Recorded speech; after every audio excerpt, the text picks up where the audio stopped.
नमस्कार। आज हम एक बहुत ही मशहूर किताब रॉबर्ट कियोसाकी की रिच डैड पुअर डैड इसकी कुछ खास हिस्सों पर बात करने वाले हैं। जी हाँ, ये वो हिस्से हैं जो पैसे को लेकर, पढ़ाई को लेकर, यहाँ तक कि नौकरी को लेकर हमारी जो आम सोच है ना, उसे कहीं ना कहीं चुनौती देते हैं। बिल्कुल। और हमारा मकसद यही है कि इन विचारों को जरा खोलकर समझें, खासकर वो जो दो डैडीज का जिक्र है, अमीर डैडी और गरीब डैडी। उनकी सोच में जमीन आसमान का फर्क है। हाँ, वो समझना बहुत जरूरी है। देखिए, लेखक ने असल में दो पिताओं से सीखा। एक तो उनके अपने पिता थे, पढ़े लिखे सरकारी नौकरी वाले, जिन्हें वो गरीब डैडी कहते हैं। हाँ, गरीब डैडी, जो आर्थिक रूप से हमेशा संघर्ष करते रहे। और दूसरी तरफ थे उनके दोस्त के पिता, अमीर डैडी, जो शायद 8वीं पास भी नहीं थे, पर शहर के सबसे अमीर लोगों में गिने जाते थे। कमाल की बात है। बिल्कुल। तो आज हम इसी विरोधाभास को, इसी कॉन्ट्रास्ट को समझने की कोशिश करेंगे। और ये भी देखेंगे कि ये बातें आज के जमाने में मतलब कितनी काम की हैं। हाँ, क्योंकि ये सिर्फ पैसे कमाने के टिप्स नहीं है, ये पैसे को देखने का नजरिया बदलने की बात करते हैं। जैसे एक पिता क्या कहते थे? एक कहते थे पैसे का लालच ही सारी बुराइयों की जड़ है, और दूसरे का मानना था कि पैसे की कमी ही सारी बुराइयों की जड़ है। सोचिए, यही फर्क लेखक को बचपन से ही सोचने पर मजबूर करता रहा। सही बात है। और हाँ, आपने वो कैश फ्लो बोर्ड गेम का जिक्र किया था शुरू में। हाँ, उसका जिक्र आता है किताब में। कहते हैं कि वो सिखाने का एक टूल था, एक तरीका। जी, तो चलिए खोलते हैं इन सब विचारों की परतें एक एक करके। बिल्कुल। तो सबसे पहले कहाँ से शुरू करें? वो चूहा दौड़ वाली बात। हाँ, मुझे लगता है वो सही रहेगा। चूहा दौड़ यानी रैट रेस, ये एक ऐसा कॉन्सेप्ट है, एक ऐसा जाल जिसमें ज्यादातर लोग मतलब अनजाने में ही फंस जाते हैं। चूहा दौड़ सुनने में थोड़ा अजीब सा लगता है। इसका मतलब क्या है हमारी रोजमर्रा की जिंदगी में? किताब के अंश इसे कैसे समझाते हैं? देखिए, ये एक पैटर्न है, एक चक्र। बच्चे स्कूल जाते हैं, जोर किस पर होता है? अच्छे नंबर लाओ। हाँ, अच्छे नंबर। फिर कॉलेज जाओ, फिर एक सुरक्षित नौकरी ढूंढो, है ना? बिल्कुल। नौकरी मिल गई, पैसा आना शुरू हुआ, क्रेडिट कार्ड भी मिल गए, और फिर खर्चे शुरू। अच्छा, मतलब तनख्वाह आई और गई, ऐसा कुछ? बिल्कुल वैसा ही। फिर थोड़ी और जिम्मेदारियां बढ़ती हैं, शादी होती है, शायद घर ले लिया, लोन पे जाहिर है। हाँ, आजकल तो सब लोन पर ही होता है। कार भी आ जाती है, बच्चे होते हैं, और खर्चे वो तो लगातार बढ़ते ही जाते हैं। तो फिर क्या जरूरत महसूस होती है?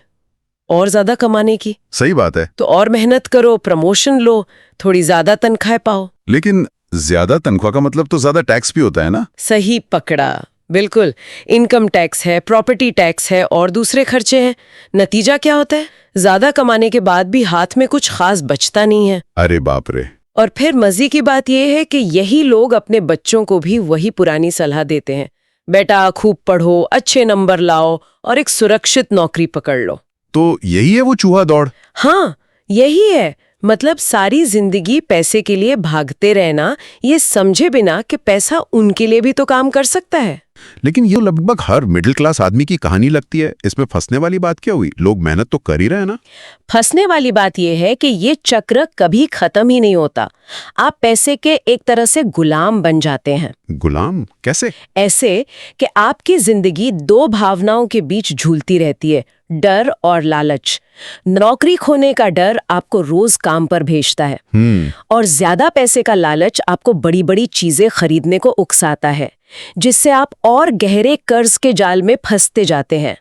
अमीर डैडी ने यही कहा था, ज्यादातर लोग अपनी भावनाओं के डर और लालच के गुलाम होते हैं। अच्छा, यहीं पर शायद अमीर डैडी का वो पहला और शायद सबसे बड़ा सबक आता है। क्या था वो? वो ये था कि गरीब और मध्य वर्गीय लोग पैसे के लिए काम करते हैं, अमीर लोगों के लिए पैसा काम करता है। ओह, ये तो सुनने में ही बहुत क्रांतिकारी लगता है। मतलब सिर्फ मेहनत करना और अच्छी नौकरी पा लेना काफी नहीं है? अमीर डैडी के हिसाब से तो बिल्कुल काफी नहीं। हमारी जो पारंपरिक सोच है वो यही कहती है कि अच्छी पढ़ाई करो, कड़ी मेहनत करो, अच्छी तनख्वाह मिलेगी और बस जिंदगी सेट है। हाँ, यही सुनते आए हम। पर अमीर डैडी मानते थे कि स्कूल आपको एक अच्छा एम्प्लॉय, एक अच्छा कर्मचारी बनाना तो सिखाता है, पर पैसे की समझ, जिसे कहते हैं फाइनेंशियल लिटरेसी, वो नहीं देता। ये तो बड़ी दिलचस्प बात है। तो फिर ये पैसे की समझ आएगी कहाँ से अगर स्कूल नहीं सिखाता? तो अमीर डैडी ने लेखक को कैसे सिखाया? कोई ट्यूशन क्लास दी? नहीं, कोई क्लासरूम या ट्यूशन नहीं। अमीर डैडी ने उन्हें बहुत कम पैसों पर, यहाँ तक कि कई बार तो मुफ्त में ही अपने लिए काम करवाया। मुफ्त में? क्यों? मकसद था उन्हें जिंदगी का स्वाद चखाना, ताकि वो खुद महसूस कर सकें कि सिर्फ तनख्वाह के लिए खटना कैसा होता है, और इस जाल को वो खुद समझें। उनका जोर इस बात पर था कि अपनी भावनाओं को समझो, डर को, लालच को, और उन्हें अपने काबू में रखो। उनके काबू में मत रहो, उन्हें अपने फायदे के लिए इस्तेमाल करो। वाह, मतलब अनुभव से सीखना, प्रैक्टिकल लर्निंग। पर इसके बाद क्या? वो जो आपने कहा पैसे की समझ, फाइनेंशियल लिटरेसी, इसका ठीक ठीक मतलब क्या है? इसका सीधा सा मतलब है दो चीजों के बीच का फर्क समझना। संपत्ति यानी एसेट्स और दायित्व यानी लायबिलिटीज। और ये शायद किताब का दूसरा सबसे महत्वपूर्ण सबक है। संपत्ति और दायित्व? जी, लेखक कहते हैं कि बहुत से पढ़े लिखे लोग भी आर्थिक रूप से संघर्ष इसीलिए करते हैं क्योंकि उन्हें ये बुनियादी सा फर्क नहीं पता होता। अच्छा, ये शब्द तो सुने हैं हमने अकाउंटिंग वगैरह में, एसेट्स और लायबिलिटीज, लेकिन अमीर डैडी ने इसे कैसे समझाया, बिल्कुल आसान भाषा में? बहुत ही आसान तरीके से उन्होंने कहा, संपत्ति वो चीज है जो तुम्हारी जेब में पैसा डालती है। ठीक है। और दायित्व वो चीज है जो तुम्हारी जेब से पैसा निकालती है। बस इतनी सी बात। और अमीर बनने का नियम क्या है? संपत्ति खरीदो। एक मिनट रुकिए, संपत्ति वो जो जेब में पैसा डाले, दायित्व वो जो निकाले। अगर ये परिभाषा है तो वो घर जिसे हम इतने गर्व से अपनी सबसे बड़ी संपत्ति मानते हैं, उसका क्या? उसे तो हर महीने ईएमआई जाती है, टैक्स जाता है, मेंटेनेंस का पैसा जाता है, वो तो पैसा निकाल रहा है। बिल्कुल सही सवाल उठाया आपने। अमीर डैडी के नजरिए से जब तक वो घर आपकी जेब से पैसा निकाल रहा है, मतलब आपने उसे किराए पर नहीं चढ़ाया है या उसकी कीमत बढ़ने से ज्यादा आप उस पर खर्च कर रहे हैं, तब तक वो एक दायित्व है, संपत्ति नहीं। ओहो, ये तो सोचने वाली बात है। इतने हैं ये सोच कर के वे संपत्ति खरीद रहे हैं। जबकि अमीर लोग क्या करते हैं? वो पहले संपत्ति बनाते हैं और फिर उन संपत्तियों से जो इनकम होती है उससे दायित्व या लग्जरी की चीजें खरीदते हैं। इसे समझने के लिए शायद वो कैश फ्लो पैटर्न काम आते हैं जिनका जिक्र किताब में है। वो क्या है? वो कैसे दिखाते हैं इस फर्क को? हाँ, वो इसे बहुत साफ तौर पर दिखाते हैं। आप बस ये सोचे कि पैसे का बहाव मतलब फ्लो कैसा है। एक गरीब आदमी के पास पैसा आता है, मान लीजिए तनख्वाह, और वो लगभग सारा का सारा जरूरी खर्चों में निकल जाता है, खाना, किराया, कपड़े वगैरह। ठीक है। मध्य वर्ग का आदमी, उसके पास तनख्वाह आती है, वो जरूरी खर्चों के साथ साथ दायित्वों पर भी खर्च होती है, जैसे होम लोन की किश्त, कार लोन, क्रेडिट कार्ड का बिल। पैसा आता है और निकल जाता है। और अमीर? उनका पैटर्न कैसा होता है? अमीरों का पैटर्न अलग होता है।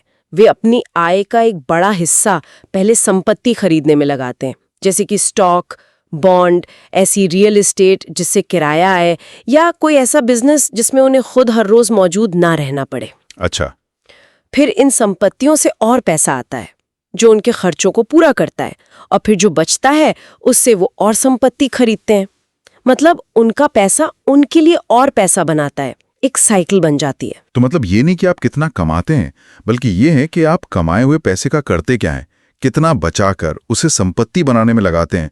ये तो उस सोच से बिल्कुल अलग है कि बस लॉटरी लग जाए या कोई बहुत बड़ी तनख्वाह वाली नौकरी मिल जाए। यही तो मुख्य बिंदु है। लेखक यही कहते हैं, आपकी बुद्धि ही समस्याएं सुलझाती है और पैसा लाती है। अगर आपके पास पैसे की समझ नहीं है तो पैसा चाहे कितना भी आ जाए वो ज्यादा देर टिकेगा नहीं, बल्कि ज्यादा पैसा आपकी पैसे को लेकर जो बुरी आदतें हैं उन्हें और उभार सकता है। बात तो सही है। ठीक है, तो संपत्ति बनानी है, पर अपनी 9 से 5 की नौकरी करते हुए ये कैसे होगा? यहीं पर शायद वो तीसरा सबक आता है, अपने काम से काम रखो या माइंड योर बिजनेस। इसका क्या मतलब है, नौकरी छोड़ दें? नहीं, इसका मतलब नौकरी छोड़ना बिल्कुल नहीं है। कम से कम शुरुआत में तो बिल्कुल भी नहीं। इसका मतलब ये है कि आप अपनी नौकरी करते रहिए, उससे अपनी तनख्वाह लाइए, अपने बिल चुकाइए, लेकिन साथ ही साथ अपना ध्यान, अपना फोकस असली संपत्ति बनाने पर लगाइए। अच्छा, मतलब दोनों चीजें एक साथ? हाँ, आपका पेशा, प्रोफेशन यानी आपकी नौकरी, वो आपकी तनख्वाह का स्रोत है, लेकिन आपका व्यवसाय, बिजनेस क्या है? वो है आपका संपत्ति वाला कॉलम। आपको उसे बनाना है। तो ये असली संपत्ति क्या है फिर? मतलब घर के अलावा, जैसा हमने अभी डिस्कस किया। लेखक कुछ उदाहरण देते हैं, जैसे ऐसे बिजनेस जिनमें आपको रोजाना मौजूद रहने की जरूरत ना हो, आप मालिक हो पर मैनेजर कोई और हो, या फिर स्टॉक्स, बॉन्ड्स, म्यूचुअल फंड्स, आय देने वाली रियल एस्टेट, नोट्स यानी IOUs, या फिर किसी किताब, गाने या पेटेंट से मिलने वाली रॉयल्टी। ऐसी कोई भी चीज। मतलब ऐसी चीजें जो आपकी जेब में पैसा डालें, भले ही आप उस वक्त सो रहे हो या कहीं छुट्टी मना रहे हो। बिल्कुल, ऐसी चीजें जो आपके लिए काम करें। और वो जो महंगी चीजें होती हैं, लग्जरी वाली, बड़ी कारें, महंगी घड़ियां, उनका क्या? अमीर डैडी की सलाह थी वो सब खरीदो, लेकिन सबसे आखिर में। कब? जब आपकी संपत्ति से इतनी इनकम होने लगे कि वो खर्चे आराम से उठा सके। अच्छा। जबकि गरीब और मध्यम वर्ग के लोग अक्सर अमीर दिखने के चक्कर में पहले ये चीजें खरीदते हैं, वो भी कर्ज लेकर, और फिर पैसे के जाल में और बुरी तरह फंस जाते हैं। ये सोच तो वाकई बिल्कुल अलग है। अब आते हैं चौथे सबक पर, टैक्स और कॉर्पोरेशंस की ताकत। टैक्स तो हम सब देते हैं, इसमें अमीरों को क्या खास फायदा मिल जाता है? देखिए, अगर आप इतिहास देखें तो इनकम टैक्स पहले सिर्फ अमीरों पर लगा था, लेकिन धीरे धीरे इसका बोझ किस पर बढ़ता गया? मध्य वर्ग पर। हाँ, मध्य वर्ग पर। अमीर डैडी ने यही समझाया कि अमीर लोग कानून को समझते हैं और उसके दायरे में रहकर, खासकर कॉरपोरेशन यानी कंपनी बनाकर, अपना टैक्स का बोझ काफी कम कर लेते हैं। कॉर्पोरेशन बनाने से टैक्स कैसे कम होता है? मतलब ये कैसे काम करता है? इसमें एक बड़ा फर्क ये है कि एक कॉरपोरेशन पहले कमाता है, फिर अपने खर्चे करता है, और फिर जो रकम बच जाती है उस पर टैक्स देता है। अच्छा। जबकि एक कर्मचारी यानी एम्प्लॉई पहले कमाता है, फिर उस कमाई पर पहले टैक्स लगता है, और फिर जो पैसा बचता है उससे वो खर्च करता है। ओह, तो कॉर्पोरेशन अपने बहुत से जरूरत के खर्चे जैसे कार का खर्च, ट्रैवल, मीटिंग्स, इनको बिजनेस एक्सपेंस दिखाकर टैक्स देने से पहले ही खर्च कर सकता है। जी हाँ, बिल्कुल, कानून के दायरे में रहकर ये संभव है। और सिर्फ टैक्स ही नहीं, और क्या फायदा है? एक और अहम पहलू है कानूनी सुरक्षा। अमीर लोग अक्सर अपनी महंगी संपत्तियों के मालिक सीधे तौर पर खुद नहीं होते। तो कौन होता है? उनके कॉरपोरेशंस या ट्रस्ट मालिक होते हैं। इससे क्या होता है कि अगर उन पर कोई कानूनी मुकदमा हो जाए तो उनकी निजी संपत्ति काफी हद तक सुरक्षित रहती है, जबकि आम आदमी हर चीज का मालिक खुद बनना चाहता है और किसी एक मुकदमे में अपना सब कुछ गंवा सकता है। अमीर डैडी की सोच थी, दूसरों के लिए कॉर्पोरेट लैडर पर चढ़ने से अच्छा है उस लैडर के मालिक ही बन जाओ। वाह, ये तो बड़ी गहरी बात कह दी। सिस्टम को समझना और उसका इस्तेमाल करना। ठीक है, अब पांचवा सबक, अमीर लोग पैसे का आविष्कार करते हैं। ये सुनने में तो और भी ज्यादा रहस्यमय लगता है। इसका क्या मतलब है? कोई जादू टोना है क्या? नहीं नहीं, जादू नहीं, यह है वित्तीय बुद्धि यानी फाइनेंशियल IQ। इसका मतलब है ऐसे अवसर, ऐसे मौके देखना जहां दूसरे लोग नहीं देख पाते, और फिर उन मौकों से पैसा बनाना, भले ही आपके पास शुरुआत में ज्यादा पैसा न भी हो। अच्छा। लेखक कहते हैं कि उनकी सबसे बड़ी पूंजी क्या है? उनका दिमाग। अगर इसे ट्रेन किया जाए तो ये बहुत दौलत बना सकता है। खासकर आज के युग में जो सूचना का युग है, यहाँ तो अच्छे विचार ही पैसा बना सकते हैं। तो ये आविष्कार करने के लिए, मतलब ऐसे मौके बनाने के लिए किस तरह की स्किल चाहिए होती है? लेखक 4 मुख्य चीजों पे जोर देते हैं। पहली, वित्तीय साक्षरता, मतलब नंबर्स को समझना, फाइनेंशियल स्टेटमेंट पढ़ना आना। ठीक है। दूसरी, निवेश की रणनीतियां, यानी पैसे से पैसा बनाने का विज्ञान, ये कैसे काम करता है। तीसरी, बाजार की समझ, सप्लाई और डिमांड कैसे काम करती है, मार्केट का ट्रेंड क्या है। और चौथी, कानून की जानकारी, खासकर टैक्स के नियम और कॉर्पोरेट नियम। अच्छा। ये सारी स्किल्स मिलकर आपको ऐसे सौदे करने में मदद करती हैं जिन्हें शायद दूसरे लोग, अरे ये तो बहुत जोखिम भरा है, कहकर छोड़ देते हैं। तो इसका मतलब ये हुआ कि जोखिम निवेश में नहीं है, बल्कि जानकारी की कमी में है। बिल्कुल। लेखक के अनुसार असली जोखिम है वित्तीय निरक्षरता, यानी फाइनेंशियल इलिटरेसी। अगर आपके पास जानकारी है, समझ है, तो आप जोखिम को मैनेज कर सकते हैं और ऐसे मौके बना सकते हैं जहां दूसरे सिर्फ खतरा ही खतरा देखते हैं। समझ गया। और अब छठा सबक है, सीखने के लिए काम करें, पैसे के लिए काम ना करें। ये थोड़ा कंफ्यूजिंग लगता है। नौकरी तो हम पैसे के लिए करते हैं ना? हाँ, ज्यादातर लोग यही सोचते हैं और करते भी हैं। लेकिन अमीर डैडी की सलाह थी, खासकर युवाओं के लिए, कि ऐसी नौकरियां चुनो जहां आप सबसे ज्यादा सीख सको, भले ही वहां तनख्वाह थोड़ी कम क्यों ना हो। सीखने पर फोकस। किस तरह की स्किल्स सीखने पर? खासकर ऐसे कौशल जो आपको लंबे समय में काम आए, जैसे बेचना यानी सेल्स, लोगों से बात करना, कम्युनिकेशन, मार्केटिंग, लोगों को संभालना यानी पीपल मैनेजमेंट, और लीडरशिप। लेखक ने शायद अपना खुद का उदाहरण भी दिया इस बारे में। उन्होंने बताया था कि कैसे उन्होंने एक बड़ी कंपनी जेरोक्स में सिर्फ इसलिए नौकरी की ताकि वो बेचने की कला सीख सकें। उन्हें वो बहुत मुश्किल लगता था और उसी डर को वो जीतना चाहते थे, तनख्वाह के लिए नहीं। अच्छा। फिर वो मरीन कॉर्प्स में गए लीडरशिप सीखने। अमीर डैडी का मानना था कि किसी एक ही चीज में बहुत ज्यादा माहिर होने, मतलब स्पेशलाइजेशन से शायद ये बेहतर है कि आप कई अलग अलग क्षेत्रों में थोड़ी थोड़ी जानकारी और कौशल रखें, मतलब जनरलाइजेशन। ये बात तो सोचने वाली है। दुनिया में कितने ही प्रतिभाशाली लोग हैं, टैलेंटेड लोग, जो आर्थिक रूप से उतने सफल नहीं हो पाते, शायद इसी वजह से। अक्सर यही वजह होती है। उनमें प्रतिभा तो कूट कूट कर भरी होती है, लेकिन शायद बिजनेस चलाने का हुनर नहीं होता या पैसे को मैनेज करने की समझ नहीं होती। सफलता के लिए सिर्फ टैलेंट काफी नहीं है, आपको कैश फ्लो मैनेज करना, सिस्टम बनाना, लोगों को मैनेज करना, ये सब भी आना चाहिए। बात तो सही है। ये 6 सबक तो समझ में आते हैं, लेकिन इन्हें अपनी जिंदगी में उतारना, अमल में लाना आसान तो नहीं होगा। किताब में कुछ रुकावटों, कुछ बाधाओं का भी जिक्र है शायद। हाँ, बिल्कुल है। लेखक ने 5 मुख्य रुकावटें बताई हैं जो लोगों को अमीर बनने से रोकती हैं। पहली है डर, खासकर पैसा खोने का डर। हाँ, ये तो होता ही है। ज्यादातर लोग हारने से इतना डरते हैं कि वो कभी जीतने के लिए खेलते ही नहीं। वो हमेशा सेफ चलते हैं, सुरक्षित दांव लगाते हैं, जिससे अमीर बनना बहुत मुश्किल हो जाता है। लेकिन डर लगना तो स्वाभाविक है। पैसा खोने से किसे डर नहीं लगता? लगता है, बिल्कुल लगता है। जीतने वालों को भी हारना पसंद नहीं होता। फर्क सिर्फ इतना है कि वो असफलता को एक सीखने का मौका मानते हैं, उससे डरकर बैठ नहीं जाते, वो उसे आगे बढ़ने के लिए इस्तेमाल करते हैं। अच्छा, और दूसरी बाधा? दूसरी बाधा है सनकपन या संदेह, सिनिसिज्म जिसे कहते हैं। जब भी कोई नया मौका आता है तो ऐसे लोग हमेशा उसमें कमियां निकालते हैं। हाँ। अगर ऐसा हो गया तो, अगर वैसा हो गया तो, इन्हीं सवालों में उलझे रहते हैं और कभी पहला कदम उठा ही नहीं पाते। नुक्ताचीनी करने वाले लोग। और तीसरी है आलस्य, लेजीनेस, और ये थोड़ा छुपा हुआ भी हो सकता है। कई बार लोग खुद को बहुत बिजी दिखाकर, बहुत व्यस्त रखकर अपने आलस्य को ढकते हैं। मतलब वो मेहनत तो बहुत करते हैं, पर शायद उन जरूरी चीजों से बचते हैं जो थोड़ी मुश्किल या उबाऊ लगती हैं, जैसे अपनी आर्थिक स्थिति का ठीक से विश्लेषण करना, निवेश के बारे में कुछ पढ़ना या कोई नई स्किल सीखना। हाँ, ये बात तो है।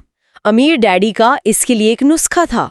वो कहते थे, ये कहने के बजाय कि मैं इसे नहीं खरीद सकता, अपने आप से पूछो, मैं इसे कैसे खरीद सकता हूँ। हाँ। ये सवाल आपके दिमाग को दौड़ाता है, नए रास्ते सोचने पर मजबूर करता है। जी, अच्छा पॉइंट है।